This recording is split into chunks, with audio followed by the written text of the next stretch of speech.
با المنتخب الجزائري يثير الرعب في قلوب منتخبات المجموعة العاشرة اللي وقعت معاه في قرعة كأس العالم 2026. وميسي أسطورة الأرجنتين عملها على نفسه من شدة الرعب بعد ما سمع أن منتخب بلاده منتخب التانجو وقع مع منتخب محاربي الصحراء. بص وشوف قال إيه. لكن قبل ما نشوف قال إيه دوس لايك واشترك في القناة عشان توصلك كل أخبار كأس العرب 2025. أسفرت قرعة كأس العالم 2026 عن وقوع منتخب الجزائر مع منتخب الأرجنتين بطل العالم ومنتخب النمسا القوي ومنتخب الأردن ووصيف بطل كأس آسيا 2024 في مجموعة قوية وشكية ووصفت أنها مجموعة الموت من قبل معظم محللي كرة القدم بعد ما شافوا نتيجة القرعة اللي اتعملت النهاردة. يا ساتر يا رب يا ساتر يا رب يا ساتر يا رب، شكلها الجزائر هتولع مونديال العم سام.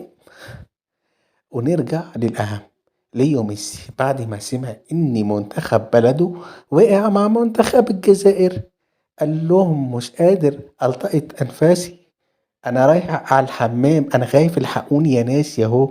منتخب بلادي هيواجه اللعيب اللي اسمه إبراهيم مازن نجم ليفركوزن، وكمان هيواجه عمورة صاروخ فولفسبورغ الألماني، وكمان فارس شعيبي دبابة فرانكفورت الألماني، وكمان ميسي الجزائر الحاج موسى نجم فاينورد. يا لهوي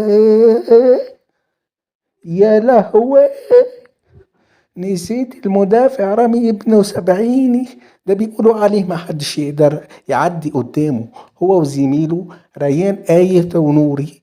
أنا خايف منتخب بلدي الأرجنتين مش هتقدر تعدي أصلا للدور التاني. المنتخب الجزائري فرقة صعبة جدا وهتاكل الأخضر واليابس في مونديال.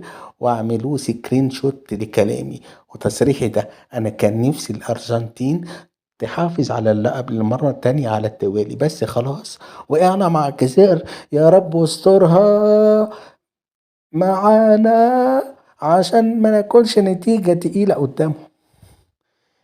وبعد ما شفنا ليو ميسي قال ايه على منتخب الجزائر اللي وقع معاه من سوء حظه، اكتبوا لنا في التعليقات يا ترى هل منتخب الجزائر سيتصدر في المجموعة بتاعه في كأس العالم وهيعدي مع شقيقه الأردني للدور الثاني، وهل ستهزم الجزائر الأرجنتين؟